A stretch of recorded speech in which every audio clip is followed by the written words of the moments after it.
What's down? Ang down, ang babang-baba, yung mga Pilipino.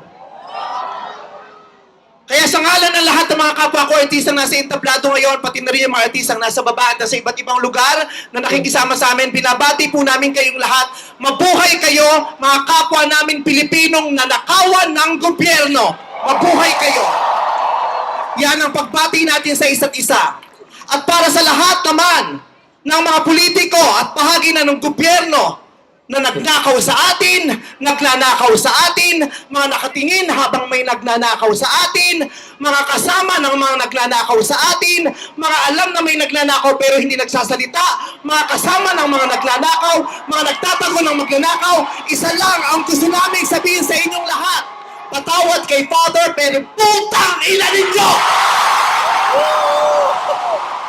Puta-putahan ang mga putang ina nyo! Katatapos lang ng misa, pero Panginoon, patawarin nyo kami, pero totoo yan. Ito ang wika ng lahat ng mga Pilipinong ninakawan. Putang ina nyo! Putang ina nyo! Putang ina nyo! Putang ina nyo! Putang ina nyo!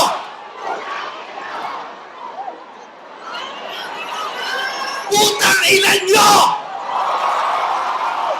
Tapos na ang panahon ng mga bababait at ng mga resilient.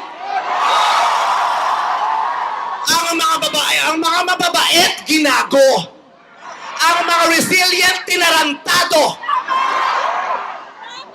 Hindi nauubra sa atin yung bait-baitan, kimi-kimian, tahimik-tahimikan, patawad pero hindi po. Hindi ko sisimplihan, hindi ko babaitan ang mensahe ko ngayon dahil hindi naman sila mababait. Sa katunayan, mga hayop sila. So bakit natin babaitan ang mensahe natin? Hindi natin kakalmahan ang mga salita at kilos natin dahil deserve nila ang galit, ang pikon, at poot ng mga nanakawang Pilipino. Hindi tayo pwedeng kumalma. Hindi pwedeng iiyak lang. Hindi pwedeng magtitiis lang, hindi tayo kakalma. Hindi ko kayang maging magalang sa kanila dahil mga bastos sila. Mga salaula sila at mga baboy sila. Hindi natin kayang maging mabait sa kanila dahil mga walang ya sila. Hindi pwede. Hindi pwede. Yung mabait ka lang, mabuting asal ka, hindi uubra sa kanila ang mabuting asal at mabait lang kasi nga mga demonyo sila. Kaya tama yan. Sumigaw lahat ng galit. Lahat ng galit na galit. Ang hindi matatapos ang galit bukas. Ang iparirinig ang galit hanggang hindi makulong ang mga putang inang magnanakaw. Hindi tayong pwede magalit lang ngayon. Kailangan hanggang bukas, kailangan sa susunod na linggo, kailangan sa susunod na buwan, hanggang umabot ng ilang taon hanggat hindi sila nauubos. Walang mawawala sa atin kasi ubos na tayo. Kaya ang gagawin natin ngayon ay babawi na tayo. Ikulong ang mga magnanakaw. Para sa akin, hindi nga sapat ang kulong. Dapat patayin ang mga korap na magnanakaw. Ibalik ang death penalty para sa mga korap. Para patayin ang mga magnanakaw, ikulong pati pamilya nila. Dapat gumawa ng batas ang pamahalaan para ibalik ang death penalty. Pasensya na po, Father. Alam kong ayaw mo ng death penalty. Ipagdasal mo na lang ako. Ibalik ang death penalty para sa magnanakaw dahil ang magnanakaw ang corrupt na public official. Hindi ko natatawag na public official. Ang corrupt na politiko ay higit pa sa mamamatay tao. Ang corrupt na politician ay higit pa sa magnanakaw. Ang corrupt na politician, ang corruption ay higit pa sa terorismo. Ang mga terorista, namimili lamang ng lugar at panahon kung kailan aatake.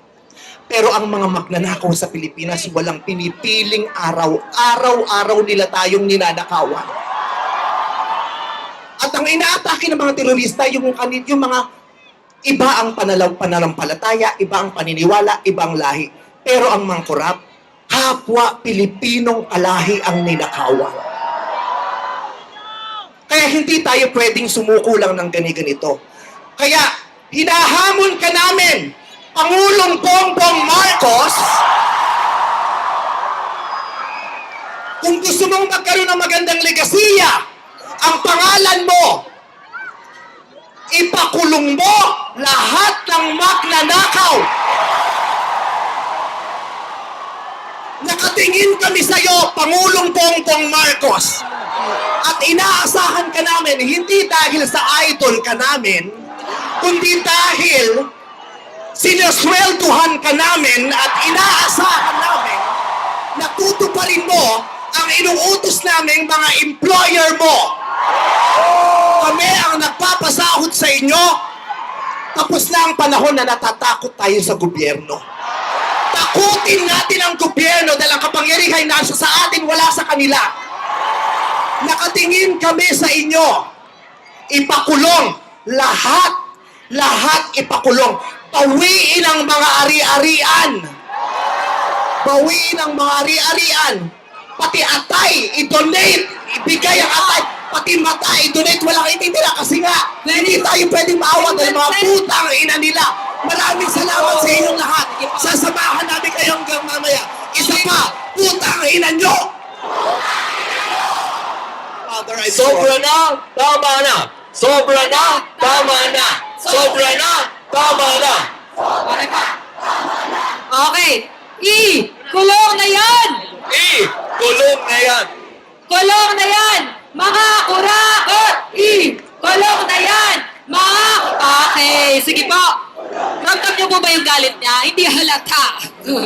Pero alam niyo po ba sa ating simbahan may tinatawag na righteous indignation? Righteous dapat, righteous. Dapat nagagalit po Galit. nagagalit po Pero- tayo pero tinatranslate natin yung galit na yan sa isang matuwid